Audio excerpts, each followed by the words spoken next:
What's up, suckers? It's me. I'm back. I have a cold. So does my friend that you're going to meet today. So this is going to be the best video ever. So Absolutely. much fun. We are going to be having a really cool conversation today about the creative process for ADHDers and people with neurodivergence, because I think that that's really important.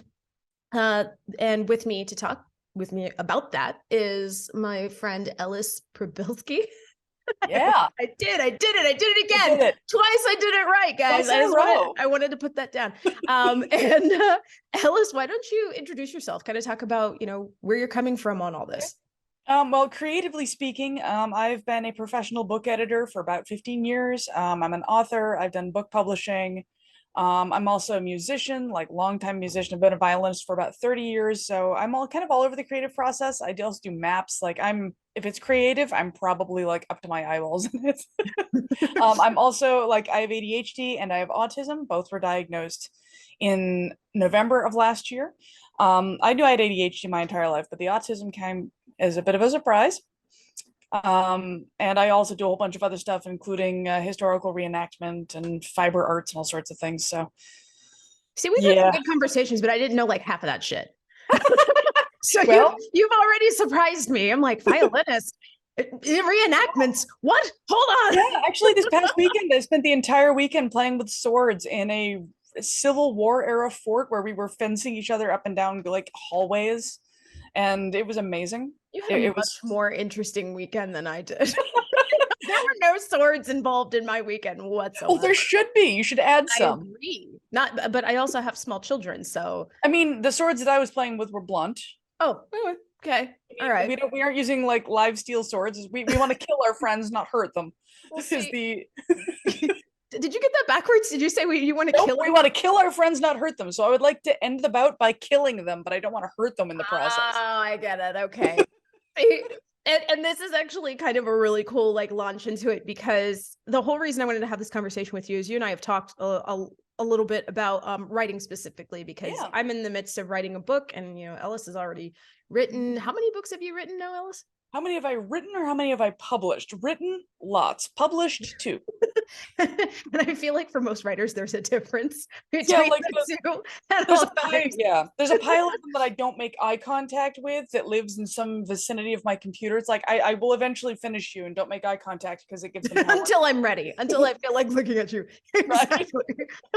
So, but yeah, I'm working on my second book, and like this one, I actually want to get trad published, and Ellis has been kind enough to kind of share with me their process, and I'm trying to work on my process. And that's kind of how we got into this conversation, because I think that especially when it comes to an artistic process, everybody wants to have this like set idea of what it is, right? We Yep. want to feel like we should, quote unquote, be doing Yeah. this a certain Like way. there's a right way. Exactly. And I feel like it's really important to talk about this, because I have found this the more that I've been working on this book, and Ellis already knows there is no right way. It just kind of Yeah. feels like the right way is the right way for you. What would you say your process is? I guess it depends. Like if I'm writing nonfiction, I generally like circle around what is the message I'm trying to give. Like I'm working on a nonfiction series about how to write books and how to publish and market books afterwards. It's two books right now. They're going to be published at the same time. And for that, I went through and I laid out kind of like we're taught in high school, thesis statements. Here's what the chapters, here's what the sections in each chapter look like. And then I wrote it. For fiction, I use a completely different process because fiction has a rising and falling pattern of action that's very different from nonfiction. Right. And so I use a tool called the beat sheet. It's well known. It's by a guy named Blake Snyder. In his book Save the Cat, he talks about it. And there are 15 beats, and I write out what the beats are, and then kind of connect the dots between them. But there's no like one true way. I'm going to be putting a different way of story structure in my book than the one that I use, because I created one, because of course I did. So of course you did. I did. Yeah, see, Of course I did. And this is where I find this fascinating, because to me that sounds so like laid out and just like wrote, and I don't mean that in a bad way. I mean, like, that Yeah. sounds like nice and organized. So I want to share with you what my process has turned out to be. My process has turned out to be more like, uh I am a gummed up, clogged pipe. And Poke it a couple times and it explodes. it, I mean, depending on the day, lately, yes, probably. But usually what I do is I run the faucet a few times before I start getting the clearer stuff. Yep. I get the gunk. So like the first time I sit down, I'm like, I don't have any idea what I actually want to write, but I'm just going to sit here and I'm going to fart on a page for like, a month, and we're going to see what I get. And Yep. usually I finish, it's like 95 to 100 pages, and it's all bullshit. Nothing I actually want to keep. Gibberish. Yeah. Exactly. So then I have to toss that. Then the second time I'll try to be a little bit more, I'll be like, all right, I feel like I have a little bit more of an idea of where I want to go. Here is kind of, and I don't so much do thesis statements as I'll just be like, here are the things I want to touch on. And I'll write it a second time. And then the second time I'll go through and I'll be like, all right, I actually like this paragraph and this paragraph. Everything else fucking sucks. And I toss it in the trash. Generally, I wind up doing about 4 or 5 first drafts that way. And I have tried other options, right? Because like your ways has sound so much more streamlined. I've heard other ways that just sound so much easier, but it does not work for me. It just there's doesn't. no right. There's no like wrong way. The only wrong way is the one that doesn't work for you.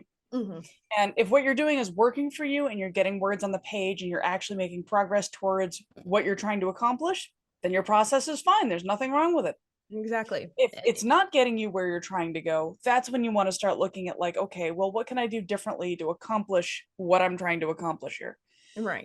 Part of that is also things like studying the writing process, and that being things like reading books on the craft of writing, not necessarily trying to do exactly what other authors do, but reading books on the craft so you understand what the shape of the whole thing kind of looks like in the broad strokes, and what kind of stuff usually like is included in this stuff. Like, for example, for me, I write urban fantasy, so knowing what genre expectations people have, knowing the shape of the rising and falling action, because that is the same no matter what genre you're writing in, and stuff like that, like understanding some of those underpinning structures.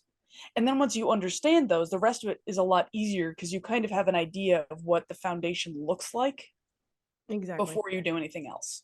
Right. It's not necessarily like a specific method of writing. That's just the understanding the concepts rather than a specific. And that's method. where I was going to go with that actually is I feel that is especially great for people.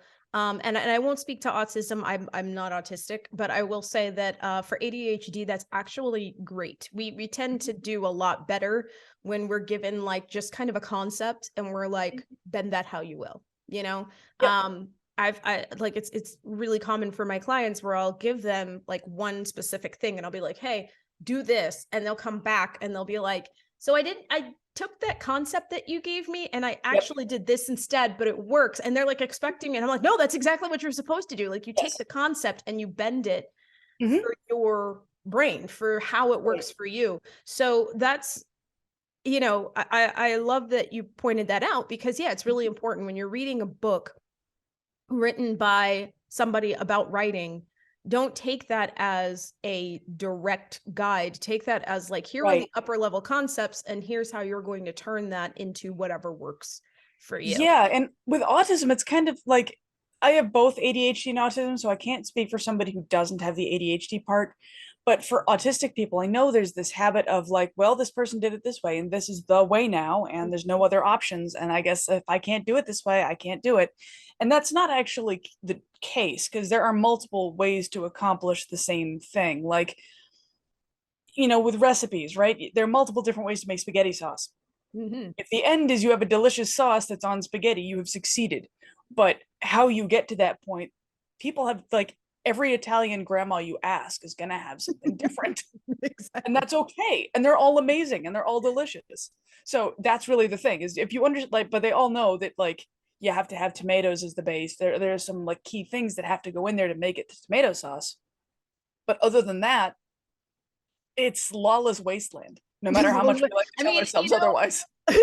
Piggybacking off of that, like honestly, using that same analogy, it's also okay for you to take from those different recipes and wind up making your own damn sauce. Yeah, it is. you know, and I say this a lot when I'm talking about like daily processes for like tasks and productivity and stuff like that, but this goes for the creative process too. I've found my own process, even down to figuring out where I want to write and trying to come up with like a writing routine type thing. It all is different pieces that I have stolen from other people's. I shouldn't Oh say yeah. stolen.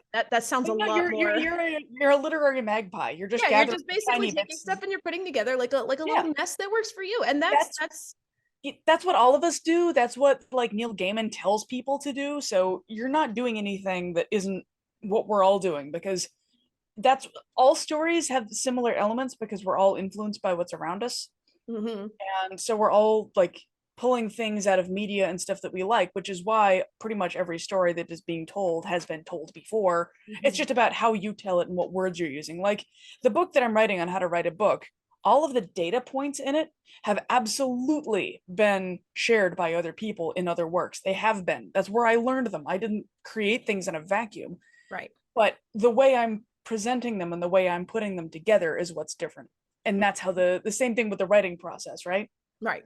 The creative pro, whether you're painting too, like all the painting techniques are out there, but how I choose to draw mountains or whatever it is still going to be uniquely mine, regardless of who I look at and what other pieces of influence I have. Every time I draw a mountain, it's still me, it's still mine, it's still Mhm, unique to me. mhm. And that's, a part of the reason I wanted to have this conversation too is I feel like a lot of us get kind of caught up in wanting to be different. And I Yep, don't think that we absolutely. realize that like you're only going to be so different. Like I forgot exactly who said it, but and this is kind of like an aside, but this is an ADHD channel. You guys knew what you were getting into. Um but back in the day, I want to say 2013, 2014, there was a song that came out by Robin Thicke called Blurred Lines. And Mm. however you feel about that song, they wound up going to court because I believe it was Marvin Gaye's family, his estate, was suing because they said that Blurred Lines sounded a lot like another song of his. I think it's Got to Give It Up, I want to say. Yeah. But if I'm wrong, I don't know. Yell at me in the comments, I guess.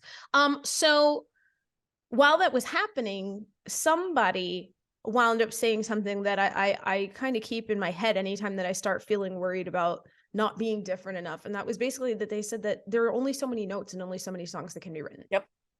And that's the truth. Absolutely true. You're Yeah. you're gonna hear certain, lines from a song or certain notes in a certain Yeah, order. there's You're gonna certain be intervals that just work, and they work and have always worked, and you hear them from like Beethoven to, I don't know, Betty Wop. Taylor I Swift. just threw someone out there. I don't Yeah, even. like, Yeah. but like there are certain intervals and certain notes and certain types of like chord structures that you're going to hear throughout history. There are only so many shapes of Lego you can use to create your thing. We're all using the same Legos. 100%. And so in that case, instead of worrying about being different, what you should be realizing is because it's coming from your brain and it's coming from your mouth, there's already going to be a different tilt to it. Yep. But that's okay if it's similar to something that's already out there. That's just it's gonna happen. Well, I mean, you could take Lord of the Rings and Star Wars and put them side by side. Old wizard character, new character going on an adventure. The party that goes with, you can create all of these correlations because there are correlations, legit ones. And there's nothing wrong with that. Like the thing that I always tell authors is trying to be unique is always going to end up with a crap story. It just is. It's not going to end up with anything good. I mean, It ends. you're No, not I've never wrong. seen No, you're not anybody wrong. It's like, it's I've yeah. got this really unique idea where it's like, what? What? And not in a good way. Not like, oh, that's cool, but like, I don't uh, think that's yeah, you need to what? I don't yeah. go back. You're not that, that's not done baking yet. Put in the oven. That's not That's finished. not done yet. Go Yeah, fix that. Yeah. right. And like the stories that I'm telling have been told 100 times. And I have no problems admitting that my work is heavily influenced by a combination of Supernatural, Bright, and Lucifer. Like All great. those. All great, by the way. Absolutely. Like it's its own thing. It absolutely is. But it's like those three things had a love child, and that is my book series. Um, And that's okay. Like, I didn't steal anything from them, because it's still like my husband and I created the setting, this world, these characters, it's ours. But you're going to see influences in there. Like, you're not going to be able to miss them. And that's okay. The thing that makes it unique is my voice. And that's the thing that nobody can take from you. Like, short of, and that's the thing with editors, right? Doing my job, I can't take your voice from you unless I rewrite your entire book. So doing things like removing excess instances of that, or fixing adverbs, or like telling you you're not allowed to use the same exact sentence structure 50 times in a row. I don't care if it's your signature move, it doesn't work. But that doesn't damage your voice, because your voice is yours. Like, just as you and I sound different in the microphone, just as we look different on camera, our voice is different. Period. Our life experiences are different.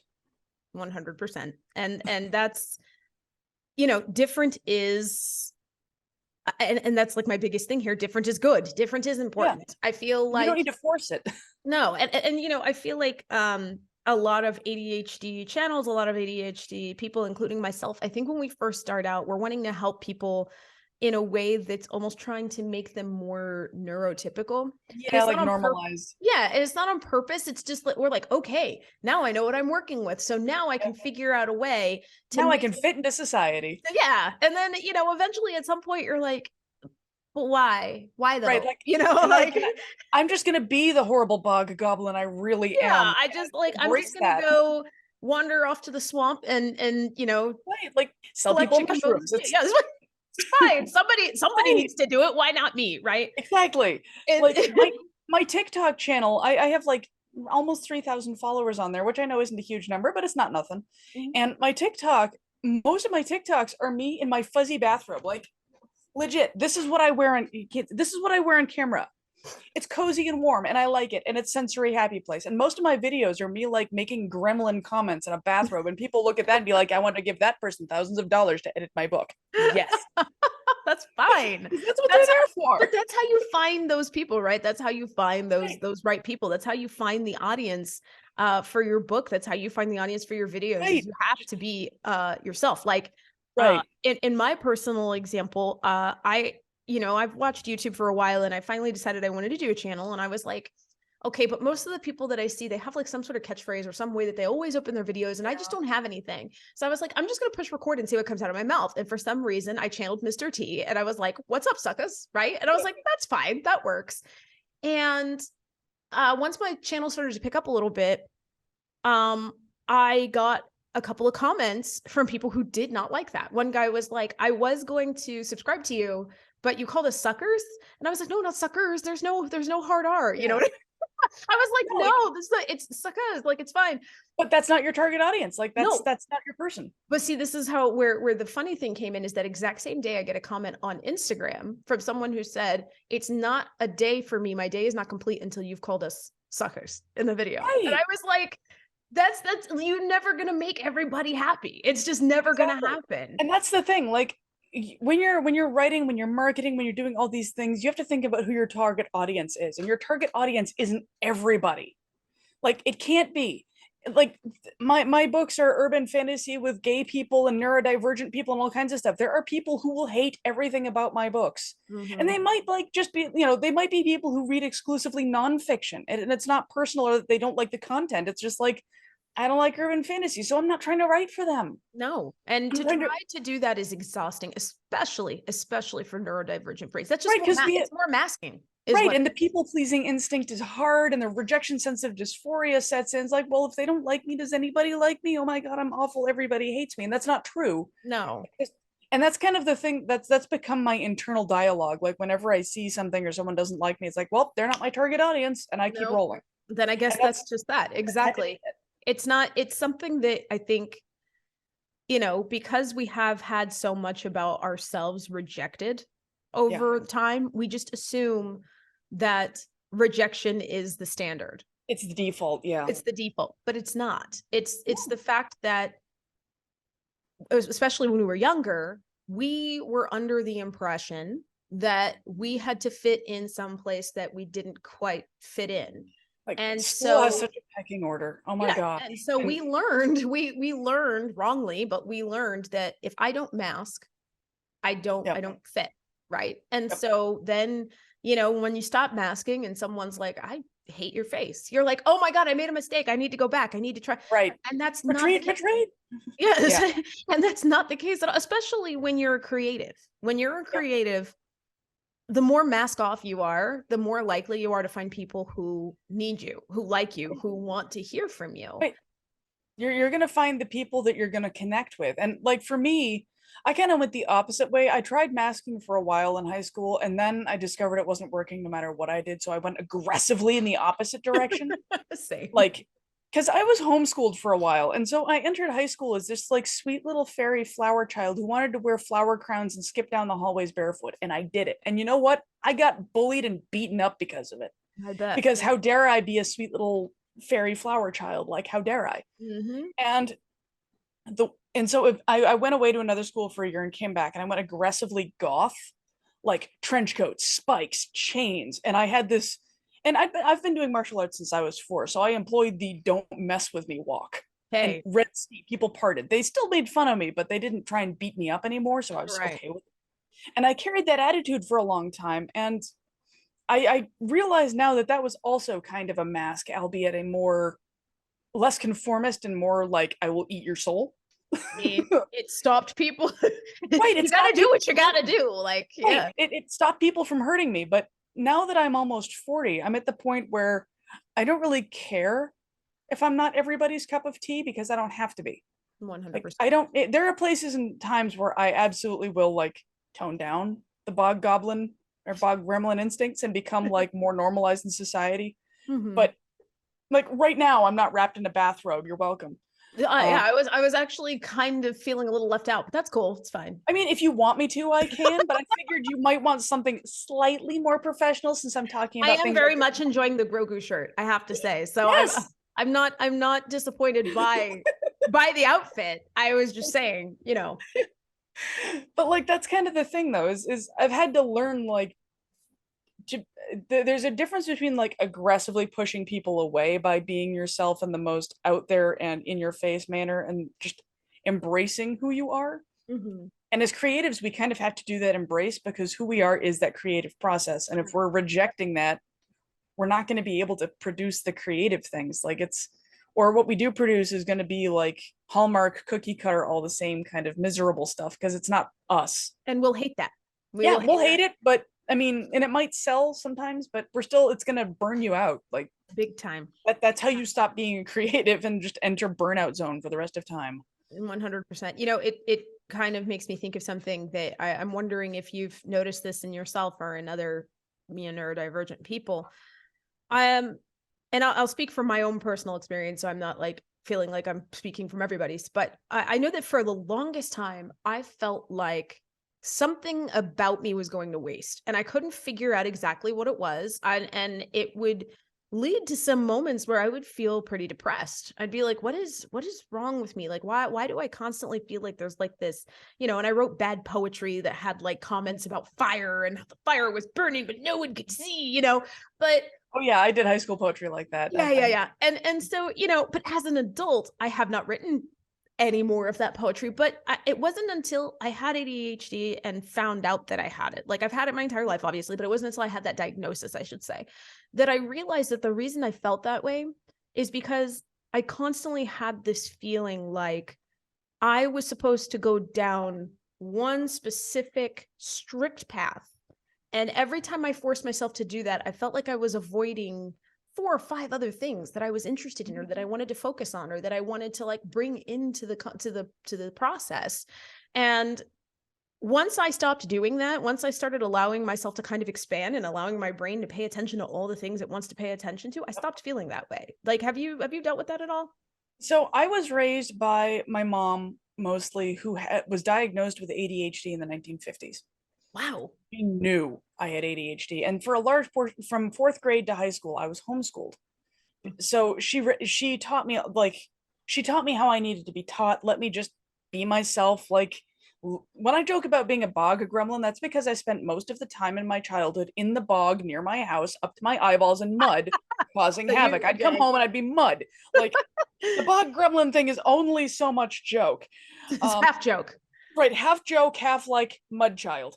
And I was okay with that. So I didn't have the shutting that part of myself off so much as I did like part of it maybe the autism, but I was a combination of bored because in classes I'd make the connections before everybody else did, not because I'm smarter or better than anybody else. I mean, maybe, but not because I'm better than anybody, but because one of autism's things is in ADHD things is we make connections like Pattern lightning. connection. Yep. Exactly. The pattern recognition and seeing how everything fits together, like that's one of our strong points in our neural wiring. So I'd get to that point, and most of the class would be like the teacher slowly trying to lead people in that direction. I'd be in the back going, ugh, I mean, please just do anything. And so I had that problem. So I didn't so much feel that part of me was being wasted. I felt like I was both at the same time, like, because I always got the not working to full potential feedback from my teachers. Like that was absolutely like, you know, it, like not meeting expectations because their expectations were that I was neurotypical and I'm not. Exactly. But it wasn't so much that I felt that I wasn't using parts of myself that I could. It's that I felt that I was using those things, but I was definitely outside the sphere. Like I did not have much for any friends. I was not part of the social scene. Like I'm thinking about going to my 20-year high school reunion. I'm dating myself now.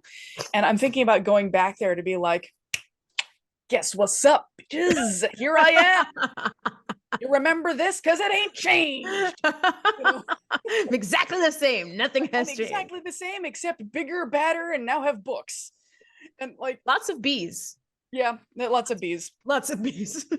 Maybe hornets, because in this case we're talking about like aggressive, but I haven't made that decision yet. So, kind of like our last little thing here, talking about the creative process. Yeah.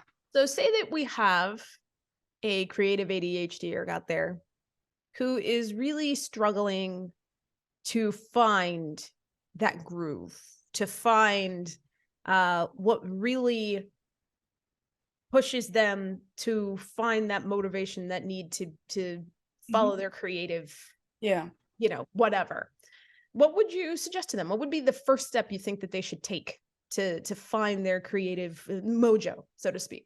Most of my knowledge and current focus comes from the sphere of books. So, but depending on what your art or creative bent is, I would say first try all the things. Like try it. Just like if you're trying to figure out what kind of painting you like to do, try the mediums. Just see what kind of painting you like to do. If you want to figure out like, do I like pottery? Try pottery. Like, or do I like this method of pottery? Try different methods, because the only way you're going to know is if you try. And from that, there's that magpie discussion we were having. From that, you're going to find bits and pieces of all these things you like, and you're going to cobble together something that becomes your creative process. So you don't have to do any one thing. There's no one true way. And if anybody says there is, they're trying to sell you that one true way. 100%. And it's probably a lot of money and you don't really need to pay it. Like, true story.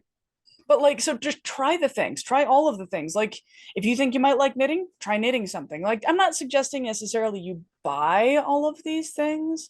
Like maybe you have a friend with some knitting or crochet needles and you can see if you like it, or like just dabble in all of the things. And as you dabble, you'll find the things that, or categories of things that you're good at. And in there, then you can start developing those skills. But there's nothing wrong with trying everything. And like, just to add to that, there's nothing wrong with trying everything with no expectation, because maybe like you find that you like painting, but you're not really that good at it, but you still like it. That's fine. That's called a hobby. ADHDers suck at hobbies. We feel like everything has to be a business because we've been taught that if we were not making money, it's not worth it. Hustle culture. Yeah.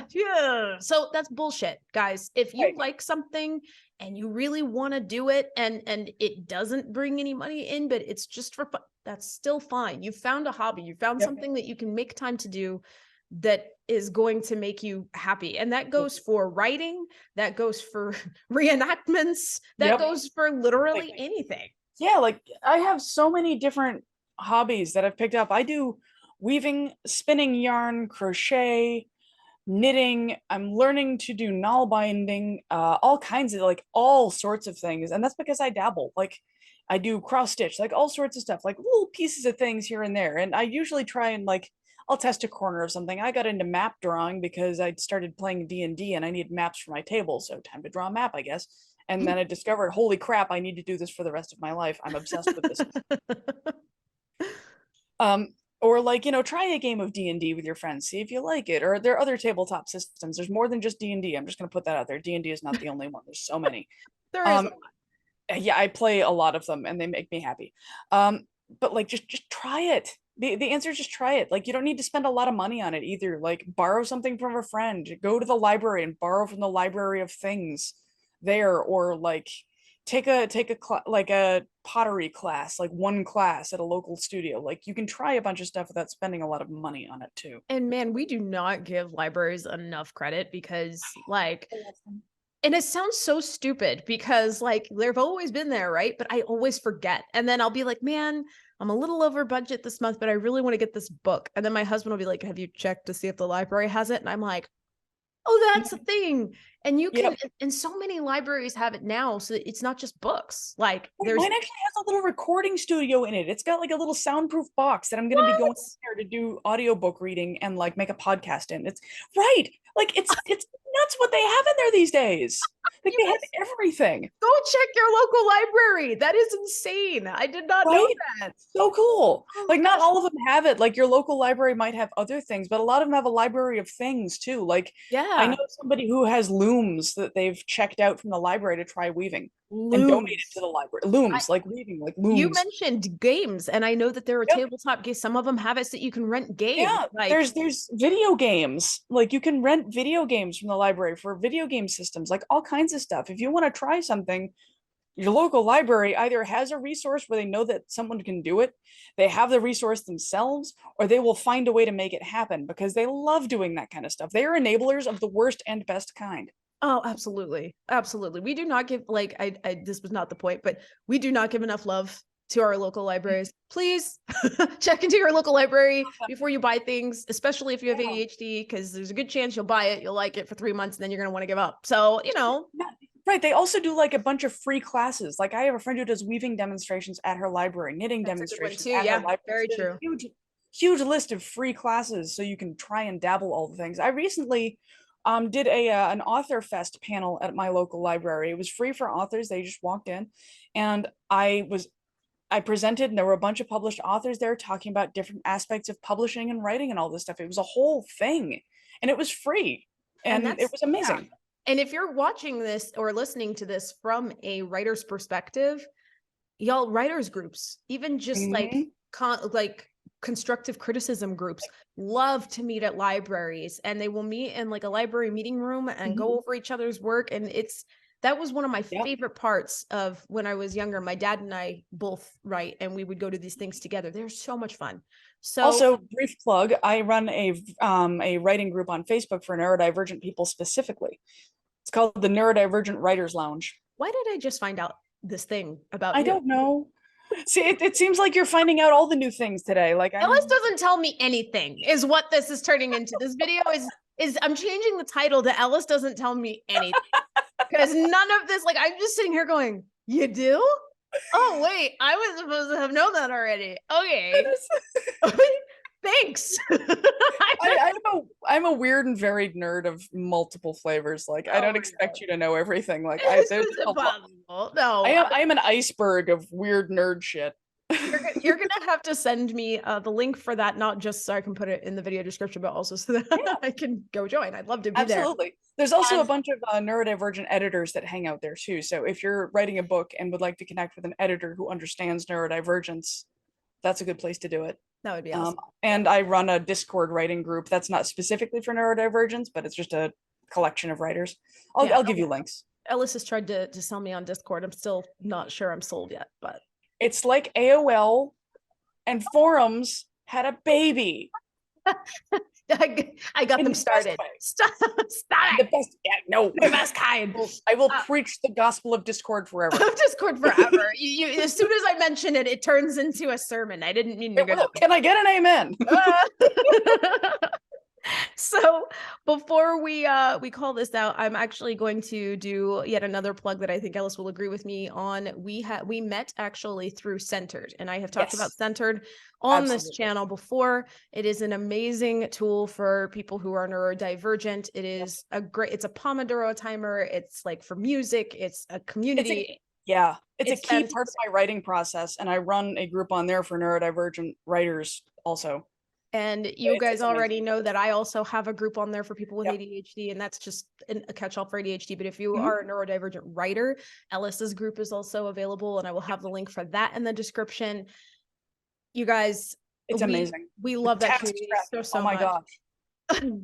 Task tracking and Task the timing. tracking and connection to your calendar. Like Yeah. there is just so much there to love, and we both just really feel like more people should be using it. So Yeah, also it's amazing. yeah, so also please check into the description, figure Mhm. out which one of these you want to join, and Or it's join both. yeah, You or can join find both. something Why not? And it's like, free to join. So and the guy who made it, like Stephen and Michael, they're just some of the nicest people, and they're out there. Like when I first connected with him, about being one of the people who presented at my neurodivergent publishing summit, which happened a couple months ago and will be happening next year.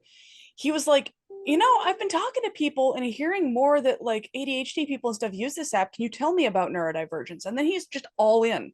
yeah, Like it didn't take long for him to be like, all right, let's help these they people. Like, legitimately care. They and they legitimately listen. care. Like you need accessibility tools and stuff. They want to be there and add them for you, and they answer. It's amazing. It is an amazing thing. It's an amazing tool, and we really would love to see them succeed. So if you guys are listening to this or watching this, please check it out for sure.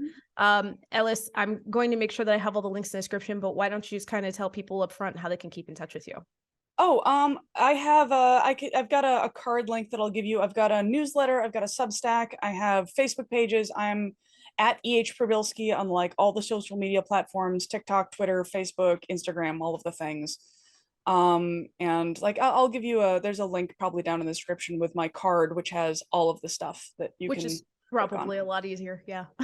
Yeah, like trying to remember, like the problem is like I have all these things, but my brain, you ask me, and my brain does the 404 like pung doo Yeah. doo doo doo. I don't Like, remember. how does anybody get a hold of me ever? Do I exist? What am I doing here? Who are you? Just Why it's are you awful. asking? Who am I? Like, Where am I? Yeah. yeah. All right.